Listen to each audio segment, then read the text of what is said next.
বিসমিল্লাহির রহমানির রহিম।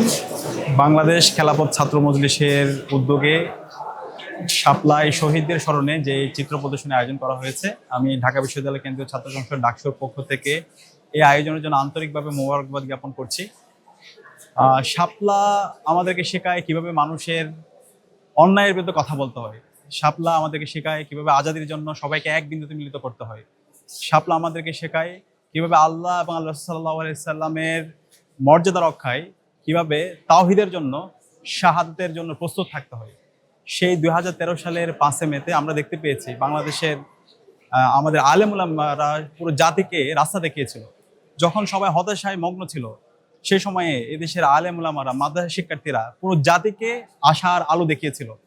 এই শাহবাগের মধ্যে যখন নাস্তিকবাদীরা ক্রমান্বয়ে আল্লাহ রাসূল সাল্লাল্লাহু আলাইহি সাল্লামকে নিয়ে, আল্লাহকে নিয়ে ক্রমান্বয়ে বিষোদ্গার করছিল, যখন মনে হচ্ছিল এই শাহবাগেই বাংলাদেশের সবকিছু সব, এই শাহবাগের অন্যায়ের বিরুদ্ধে, তাদের জুলুমের বিরুদ্ধে, তখন শাপলাই দেশের সর্বস্তরের নাগরিকদেরকে এক বিন্দুতে মিলিত করেছিল আমার মাদ্রাসা শিক্ষার্থীরা, আমাদের আলেম ওলামারা। সেই শাপলার 5 মে আমরা সবাই জানি, সেদিন সবাই একত্রিত হয়েছিল এবং আমরা আশা করেছিলাম সকল রাজনৈতিক দলগুলো ওই শাপলায় একত্রিত হওয়ার মাধ্যমে আমরা নতুন বাংলাদেশ বিনির্মাণ করব। কিন্তু রাজনৈতিক দলগুলোর যেভাবে সহযোগিতা দরকার ছিল, সেই সহযোগিতা আমরা দেখতে পাইনি। আমার এখনো মনে আছে, আমরা তখন স্কুলের স্টুডেন্ট ছিলাম। আমরা আল্লামা মামুনুল হক রহমতুল্লাহ আলাইহির ওনার যে গর্জন সেদিন আমরা দেখতে পেয়েছি। আমরা মাগরিবের নামাজের সময় লাশের পর লাশ দেখতে পাচ্ছিলাম। সেই সময় মামুনুল হক বলেছিলেন, আমরা প্রয়োজনে জীবন দিব, কিন্তু যতক্ষণ পর্যন্ত আজাদী না আসবে ততক্ষণ পর্যন্ত আমাদের লড়াই সংগ্রাম চলবে। ফ্যাসিস্ট হাসিনা এবং তার সকল রাষ্ট্রীয় যন্ত্র দিয়ে যদি আমাদের সবাইকে শহীদ করে ফেলে, আমরা যতক্ষণ পর্যন্ত এই আজাদী আমরা না আনতে পারছি ততক্ষণ পর্যন্ত আমাদের লড়াই সংগ্রাম চলবে। তো ওনার সেই আহ্বান শুনে সারা বাংলাদেশের সর্বস্তরের শিক্ষার্থীরা, তরুণরা, মানুষরা কিন্তু উজ্জীবিত হয়েছিল। তা আমরা সেদিন রাতে দেখতে পেয়েছি খুনি হাসিনা তার সকল রাষ্ট্রীয় যন্ত্রকে ব্যবহার করে এবং পার্শ্ববর্তী দেশের প্রেসক্রিপশনে ইতিহাসের একটা বড় পরিচিত গণহত্যা সংঘটিত হয়েছে এবং সেই গণহত্যার শাহাদাতের সংখ্যা এখন পর্যন্ত আমরা জানতে পারিনি এবং সকাল নাগাদ এই সকল লাশগুলোকে তারা গুম করেছে এবং এই গণহত্যার শহীদদের সংখ্যা, নিহতদের সংখ্যা নিয়ে যারা কাজ করেছে তাদেরকে বিভিন্নভাবে ভিকটিম করা হয়েছে এবং সেই কালো রাতের যে ঘটনাগুলো হয়েছিল, সেই ঘটনাগুলো এখন পর্যন্ত আমরা বের করতে পারিনি। তো আমাদের জায়গা থেকে, ছাত্র শিবিরের জায়গা থেকে আমরা কিছু কাজ করেছি এবং কিছু মানবাধিকার কমিশন কাজ করেছে। আমরা এখন নতুন সরকারের কাছে আহ্বান করব, আমাদের একটা স্বচ্ছ তদন্ত কমিশন হওয়া দরকার। এই স্বচ্ছ তদন্ত কমিশনের মাধ্যমে এই শাপলা গণহত্যার সাথে খুনি হাসিনা এবং তার দূষররা যারা জড়িত আছে, পুরো তাদেরকে আইডেন্টিফাই করে তাদেরকে বিচার আওতায় নিয়ে আসা দরকার। এই শাপলা গণহত্যায় যে শহীদ হয়েছে, সেই শহীদের সিলসিলা কিন্তু জুলাই বিপ্লব পর্যন্ত গিয়েছে এবং জুলাই বিপ্লবের যত শহীদ আছে সবাই কিন্তু তারা শাপলা গণহত্যার, শাপলায় তারা রাজপথে গিয়েছিল, শাপলাকে তারা ধারণ করতো এবং এই শাপলাটা ছিল আমাদের সোর্স অফ ইন্সপাইরেশন। তো এই শাপলায় সকল শহীদদেরকে আজকে আমরা শ্রদ্ধার সাথে স্মরণ করছি। আল্লাহ পাক সুবহানাহু ওয়া তাআলা সকল শহীদদেরকে জান্নাতুল ফেরদৌসের মেহমান হিসেবে কবুল করো এবং শাপলার যে মূল দাবি ছিল এই বাংলাদেশে ইনসাফ কায়েম হওয়া, এই বাংলাদেশে আর কখনো যেন এই শাহবাগী শক্তি যারা ফেসিবাদ কায়েমে সহযোগিতা করেছে এরা যেন আর কখনো মাথা ছাড়া দিয়ে উঠতে না পারে। কারণ এই শাহবাগী শক্তি সবসময় আমাদেরকে নির্মূলের রাজনীতি তারা আমাদেরকে দেখিয়েছে। এই শাহবাগী শক্তি সবসময় তারা ইসলাম বিদ্বেষ আমাদেরকে দেখিয়েছে। এই শাহবাগ শক্তি কখনো বাংলাদেশের তারা অস্তিত্বকে স্বীকার করে না। এই শাহবাগী শক্তি তারা সবসময় বাংলাদেশকে ভারতের সাপ্লেট কলোনি বানাতে চেয়েছে। এই শাহবাগী শক্তি আমার যে মুসলমানদের ইসলামের যে সিম্বলগুলো আছে, দাড়ি, টুপি, পাঞ্জাবি, আমার বোনের যে হিজাব, নেকাব, সেগুলোকে তারা সবসময় তুচ্ছ তাচ্ছিল্য করেছে। সুতরাং এই শাহবাগী শক্তির বিচার এই স্বাধীন বাংলাদেশে হইতে হবে।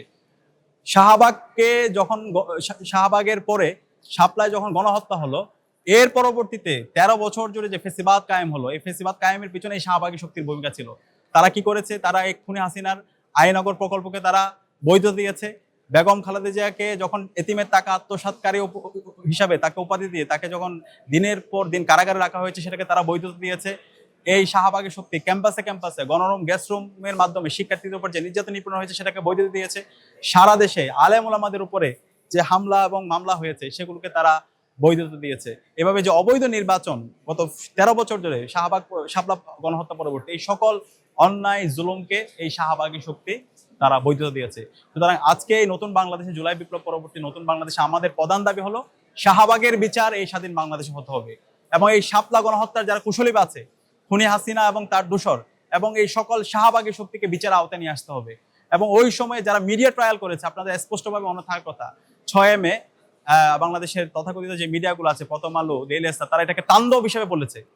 এতগুলো মানুষকে তারা খুন করেছে, তারা ব্রাশ ফায়ার করেছে, এরপরও তারা শাহবাগের আমার যারা আলেম ওলামা আছে, আমার যারা মাদ্রাসা শিক্ষার্থী আছে, তাদেরকে তারা বলেছে তারা তাণ্ডব তৈরি করেছে, তারা সন্ত্রাস করেছে এই শাপলার মধ্যে। তো এটা এই যারা মিডিয়া ট্রায়াল করেছে তাদেরকেও এই বাংলাদেশের মধ্যে বিচার আওতায় নিয়ে আসা দরকার। এবং সেদিন আমরা রাতে দেখতে পেয়েছি মিডিয়া বন্ধ করে দেওয়া হয়েছিল, ইসলামিক টিভি এবং দিগন্ত টেলিভিশন, এবং মিডিয়ার উপর কালো ছায়া আমরা সেদিন দেখতে পেয়েছি। এবং এরপর থেকে 13 বছর জুড়ে এই বাংলাদেশের মিডিয়াগুলো তারা ফেসিবাদের পদলহন করেছে।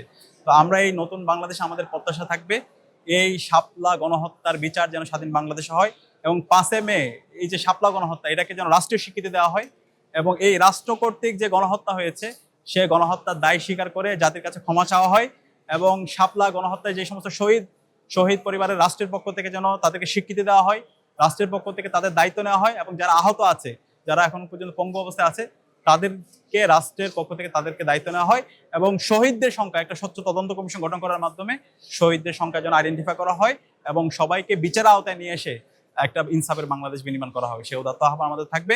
আমি আবারও বাংলাদেশ খেলাফত ছাত্র মজলিসকে আন্তরিকভাবে ধন্যবাদ জানাচ্ছি, এবং আমরা আশা করছি এই আয়োজন শুধুমাত্র 5 মে অথবা 6 মে, আমরা 2 দিন না রেখে আমরা সারা বছর জুড়ে যেন শাপলার এই শহীদদের কথাগুলো আমরা বলতে পারি, এবং এই শাপলার শহীদদেরকে নিয়ে আমাদের নাটক হওয়া দরকার, উপন্যাস হওয়া দরকার, প্রবন্ধ হওয়া দরকার, জনপরিসরে এটা নিয়ে আমাদের আলোচনা হওয়া দরকার, আন্তর্জাতিকভাবে বিভিন্ন সেমিনার সিম্পোজিয়ামে আমাদের শাপলা শহীদদের কথাগুলো, তাদের যে স্পিরিট, আকাঙ্ক্ষা, তাদের আজাদির গল্পগুলো আমাদের সবাইকে শোনানো দরকার, এবং তাদের পরিবারের দায়িত্বটা আমাদের নেওয়া দরকার। তো আমরা আমাদের জায়গা থেকে আমরা সেই দায়িত্ব পালন করব, এবং বাংলাদেশের সর্বস্তরের যারা মুক্তিকামী নাগরিক আছে আমি তাদেরকে অনুরোধ করব আমরা যেন এই শাপলা শহীদদের কথাগুলো সবসময় স্মরণ রাখি।